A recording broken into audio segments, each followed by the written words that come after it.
So as part of this process, we did a little bit of planning and had a number of meetings with members of the EDIC and town staff. And so we developed two concept plans, a concept plan A and a concept plan B, for the proposed 83-acre site.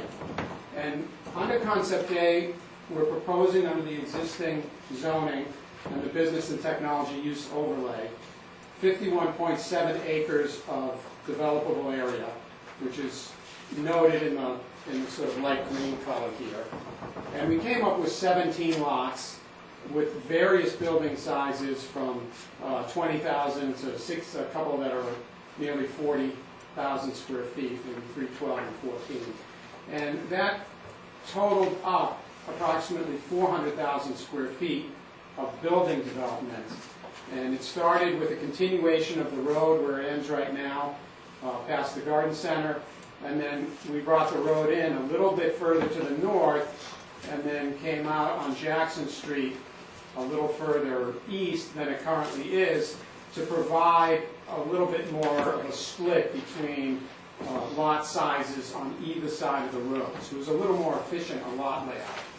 In this particular scenario, the light blue areas are proposed areas for stormwater management that are sort of on the periphery of the site, and again we're showing the wetlands that are down here in the southeast corner.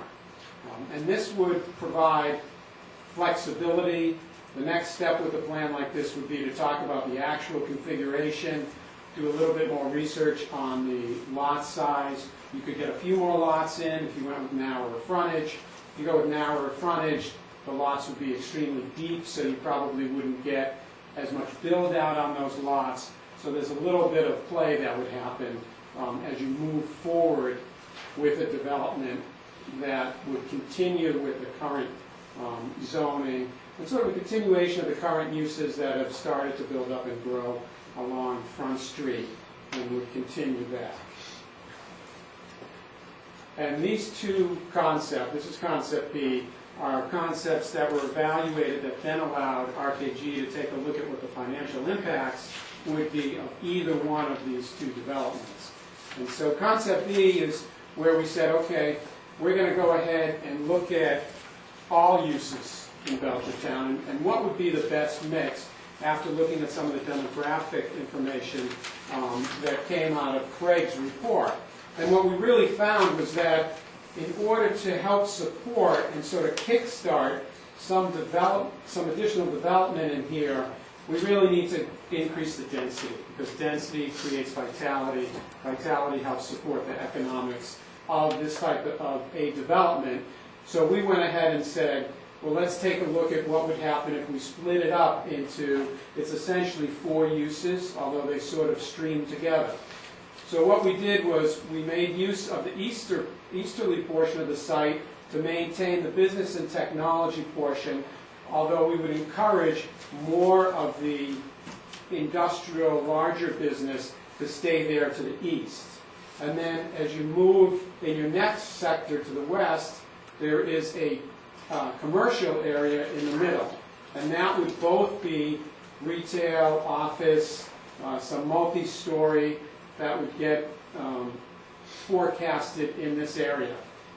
The next zone would be a mixed use area, which could be retail on the first floor and apartments and housing on the second floor, which would again create a little bit of downtown street-like density that would help support some of the businesses and bring additional life to this development. And then all the way over to the west, we went ahead and put in high-density housing.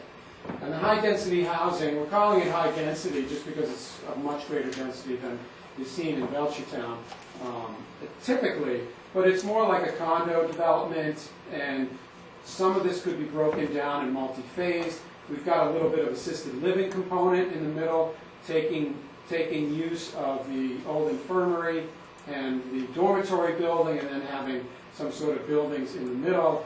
And then we've got some flats and 2-story buildings down here in the corner, and then we've got some connected townhomes that are taking advantage of some of the views over towards the state school property. And both of these concepts, we went ahead and took into consideration the rail line that we have. We think it's a good idea that access to that rail line, although it's not a hugely significant length for a warehousing or a commodities moving operation, but it is significant enough that if there was a manufacturer that, or a technology company that needed access to the rail or that provided a great benefit, we think that that rail line should be preserved. And we preserved it in both concept A and concept B. The other thing we did take a look at is where the existing tunnels are on site, and some of the other utilities and some of the street trees. There's a lot of history at the state school, and although a lot of the roads and the utilities won't be reused because of the deteriorated condition, some of the historical advantages of this of the site should be reutilized in a redevelopment scenario. Turn it over to Ed for